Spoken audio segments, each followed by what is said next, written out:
Alô, alô, respondi com toda sinceridade. Alô, alô, respondi. Bom dia! O título desse vídeo deveria ser Alô! Eu já explico por quê. Bem, vamos às apresentações. Bom dia, você está no canal Professor Belém nesta quinta-feira, dia 2 de dezembro de 2021. Sejam todos muito bem-vindos. Antes de mais nada, vamos aos abracitos que eu estou devendo e muito. Brasil Loterias de Cáceres, Mato Grosso, pede um alô. Olá, professor, eu moro em Cáceres, Mato Grosso, dá um alô aqui para nós.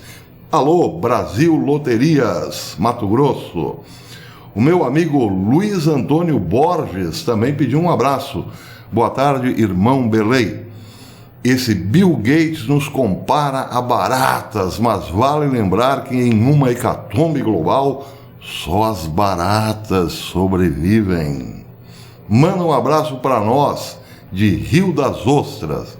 Então tá aí, meu amigo Luiz Borges, um grande abraço para você, para todos os seus familiares e para toda a querida Rio das Ostras. E quero também mandar um abraço para o Gilvan Santos. Bom dia, professor. Manda um abraço. Estou fazendo 30 anos. Moro na Bahia, cidade de Itamaraju, a cidade do maior rebanho bovino do Brasil. Uau! Então tá aí, Gilvan Santos, um abraço e feliz aniversário. Agora detalhe, acho que faz um mês que o Gilvan Santos me pediu esse abraço. Tá quase fazendo 31 anos. Mas ganhou o abraço, Gilvan. Também aqui um último abracito, por que não? Professor Belém, você é um fofo. Uau! Manda um abraço para mim. Sou o Xandão do ST. É sacanagem, né? Vamos combinar. Em todo caso, tá aí. Um abraço, Xandão. Muito bem. Antes de falarmos o porquê deste vídeo deveria ser intitulado Alô! As notícias pelo mundo são quentes. A primeira delas vem lá da Rússia. O ministro das Relações Exteriores da Rússia, Sergei Lavrov, declarou hoje, quinta-feira, que a transformação dos países vizinhos da Rússia em um trampolim para o confronto com Moscou é categoricamente inaceitável. O que ele está dizendo com isso? Ele está dizendo que a Rússia hoje vê as manobras da OTAN e a política da União Europeia como imperialistas. Querem tomar a Rússia na mão grande. Então, estão inticando, como se dizia no passado, né? Inticando a Polônia e inticando a Ucrânia a brigarem com o grandão. Entendem como? Antigamente na escola um indicava o outro, para que no final da aula houvesse aquele grupinho lá no pátio, né, se pegando na pancada. Claro, os grandes indicam os pequenos, que por sua vez acabam criando confusão com os outros grandes do lado de lá. Deu para entender? Pois é assim que a Rússia está vendo a coisa toda. Estão colocando a Polônia e a Ucrânia na linha de frente para um conflito com a Rússia. Claro que este conflito não será assim tão fácil. A Rússia é gigantesca. Se ela entrar num conflito com a Ucrânia, por exemplo, será para esmagá-la, desculpem dizer. Mas a Rússia não parará na Ucrânia. Ela avançará em direção à Europa porque vê na Europa o seu verdadeiro inimigo. Resta saber como as coisas se darão na área mais crítica da região, que é a região de Donbás, onde a Ucrânia concentrou metade do seu exército ou das suas forças militares, e a Rússia, por sua vez, também tem presença forte na região. Ali, quem der o primeiro tiro pode estar escrevendo as páginas mais tristes do século XXI. Bem, a China também está complicando a coisa. com o Japão, para o lado do Japão. Shinzo Abe, ex-ministro, primeiro-ministro japonês, deu o maior apoio para Taiwan. Ele esteve em Taiwan e disse que um ataque da China a Taiwan é o equivalente ao ataque da China ao próprio Japão, de um ataque da China ao próprio Japão. É claro que os chineses não gostaram. Essa é outra matéria estampada aqui na RT News. O ministro das Relações Exteriores da China convocou o embaixador japonês em Pequim na noite de ontem, quarta-feira, para uma reunião de emergência, depois que o ex-primeiro-ministro japonês Shinzo Abe afirmou que nem seu país, nem os Estados Unidos poderiam ficar de braços cruzados caso a China invada Taiwan. O vice-ministro das Relações Exteriores da China, Hua Chunying, descreveu as declarações de Abe como errôneas e uma violação das normas básicas das relações entre Pequim e Tóquio no encontro com o embaixador Xiu Yideu. E, de acordo com o comunicado do Ministério das Relações Exteriores da China, citado pela Reuters, a coisa ficou tensa. O oficial sênior observou que os comentários de Abe desafiaram abertamente a soberania da China e deram apoio descarado às forças pró-independência em Taiwan. A China se opõe fortemente a isso, enfatizou ele, acrescentando que Hua havia feito representações severas ao Japão. Já por sua vez, Abe enfatizou em uma intervenção durante o fórum organizado pelo Instituto de Pesquisa de Política Nacional de Taiwan que uma invasão armada da ilha pela China representaria um sério perigo para o Japão. Uma emergência em Taiwan é uma emergência japonesa, ele disse, e, portanto, uma emergência para a aliança Japão-Estados Unidos. O povo de Pequim e o representante Xi Jinping, em particular, nunca devem ser mal interpretados ao reconhecer isso. Quanto ao avanço das relações sino-japonesas, o ex-primeiro-ministro japonês lembrou que seu país deve aprofundar os laços com a China e, ao mesmo tempo, dizer com firmeza ao gigantesco vizinho o que precisa ser dito. Japão, Taiwan e todas as pessoas que acreditam na democracia, disse ele, devem continuar a exortar o presidente Xi Jinping e outros líderes do Partido Comunista Chinês a não tomarem o caminho errado. Agora, a questão aqui é perguntar a Shinzo Abe como? Na base da diplomacia? Bem, os comunistas, via de regra, não dão a menor pelota para a diplomacia. A palavra o vento leva, não é mesmo? Eles dão muita atenção, sim, quando a demonstração de força é real. E o Japão, mais do que ninguém, sabe disso. Daí porque a importância, claro, da militarização do Japão hoje. Aliás, eu já falei isso o ano retrasado, no ano passado. O Japão está se armando, sim. Transformou um monte de porta-helicópteros em mini porta-aviões. Esse foi o primeiro passo. O problema é que o Japão está amarrado a uma constituição que não lhe permite um armamento ostensivo, mas isso também é coisa do passado. O detalhe dessa história é saber até que ponto se pode confiar nesse Estados Unidos que está aí. Bem, vamos seguindo aqui, acompanhando o desenvolvimento desse imbróglio, mas o fato da China ter chamado o embaixador japonês a Pequim para dar-lhe um puxão de orelha é um mau sinal.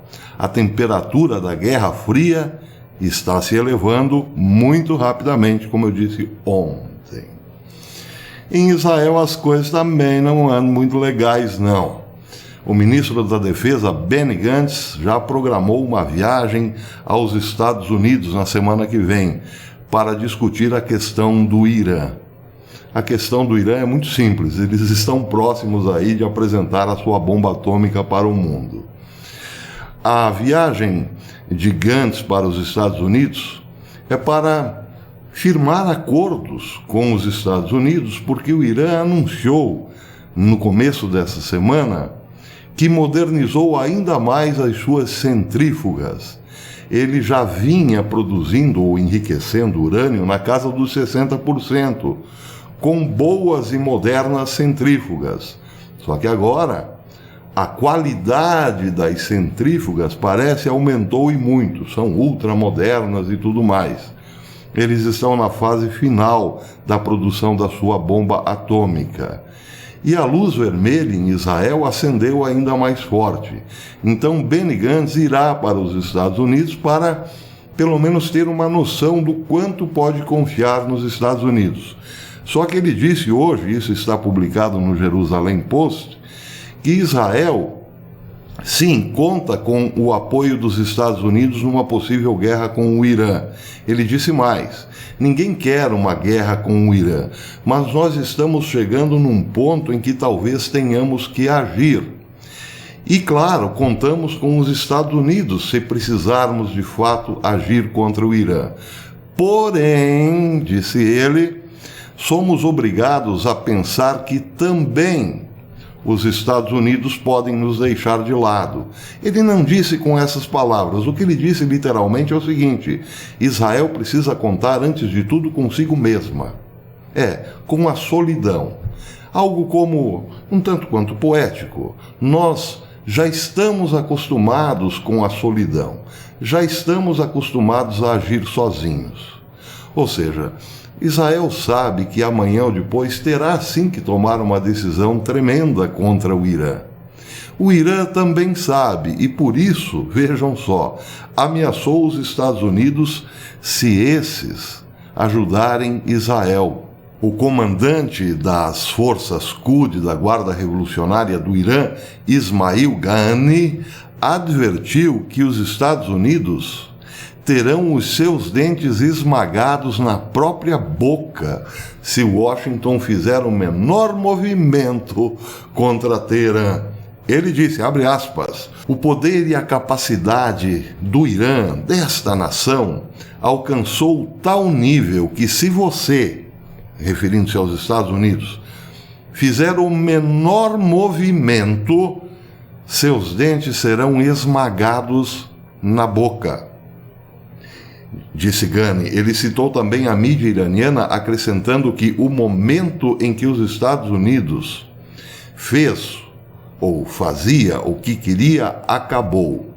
Eles atacavam e corriam. Agora terão respostas.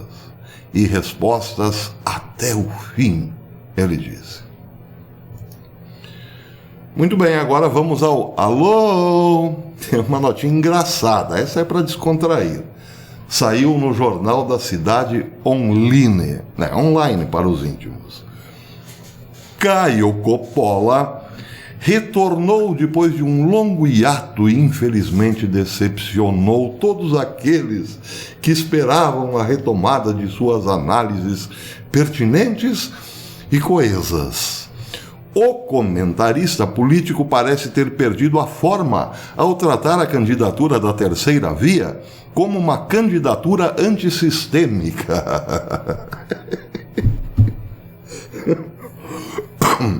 Desculpem a nossa falha. Segundo Coppola, ele dará uma chance a Sérgio Moro na corrida presidencial contra Bolsonaro. Ora, mas que surpresa! Eu fico realmente comovido com essas decepções da mídia alternativa brasileira, da direita festiva, como é o caso do Jornal da Cidade Online. Quem deu moral, não é? Quem estendeu tapetes vermelhos para qualquer um que se chamasse direitista ou conservador, senão a própria mídia de direita, não é mesmo? Foi assim com Alexandre Frota, estenderam-lhe o tapete vermelho. Esse é conservador raiz. Foi assim com Peppa Pig, não é mesmo? Até mesmo ao Caco estenderam o tapete vermelho. A rainha da direita, ou a princesinha dos conservadores, algo do gênero. não é mesmo? Com Caio Coppola, a mesma coisa. E agora estão decepcionados, ó meu Deus, como diz Paula Marisa. Acontece que Caio Coppola já havia dito há muito tempo, num desses programas da Jovem Pan, que ele votou em Amoedo. E justamente no momento em que ele dizia que votara em Amoedo, quem surgia no estúdio, senão o próprio Amoedo, que foi saudado, reverenciado como um deus pelo Coppola. Ó Senhor, eu votei no Senhor, Senhor. E aí, você confia em quem vota no Amoedo? Você pode chamá-lo de direitista, conservador? Claro que não! Mas e daí, né? Depois vem o baque e aí o povo se decepciona. Oh, ele nos traiu. Não, ele não traiu ninguém, meu filho. Você é que não estava atento. E para terminar, sim, daí porque o Jornal da Cidade Online está decepcionado com o Coppola. Alô? Para terminar, o que resta para Sérgio Moro? Sérgio Moro terminará como Greta Thunberg da política. Ele entrou calado e sairá mudo. Quer dizer, falará alguma coisa no meio, como vamos salvar os gnomos da Amazônia? Só pode ser isso, porque não lhe restará nada como ser político a fazer, senão defender os gnomos, enfim, os alces e os ursos da Amazônia, que estão acabando, aliás, né, as girafinhas e tudo mais. Porque, vejam, Sérgio Moro perdeu a chance de ser ministro da Justiça. Justamente no momento em que mais se precisava ouvir a voz do ministro da Justiça, quando as guardas municipais davam gravataços em mães de família, colocando-as com muita truculência no camburão por estarem apenas na praça, passeando. Sérgio Moro não deu um pio. O povo perguntava, e aí, ministro, não vai se manifestar? Nada. Por outro lado, nos bastidores, ele fazia força política para ter a Polícia Federal sob seu controle. E Bolsonaro, como não nasceu ontem, percebeu logo a jogada de Sérgio Moro e cortou-lhe as asas. Então, Sérgio Moro, que já estava queimado por não se manifestar contra a violência das polícias, tanto militar quanto as polícias municipais, resolveu sair atirando, jogou no ar aquela reunião ministerial que só deu moral para Bolsonaro, tentou incriminá-lo, ou seja, saiu como Judas Iscariotes da história. E aí, o que restou a Moro? Entrar na política. Porém, Moro não tem pauta, não tem programa nenhum. Ele, por exemplo, não disse uma palavra em relação a tudo que o STF vem fazendo, não é mesmo? Inclusive agora, que alguns juízes por aí estão limpando a ficha da petralhada que estava toda ela envolvida na Lava Jato, não é mesmo? Então, o que restará a Sérgio Moro, pergunto de novo, sair abraçado com Coppola, evidentemente, encampando uma luta para salvar o planeta. Porque, afinal, esta é a pauta do pai de todas as Gretas Thunbergs pelo mundo, o senhor George Soros. Mas tem ligação entre Moro e Soros? Não sei. Apenas deixei no ar para as devidas considerações. Alô, alô, respondi com toda sinceridade. Até depois.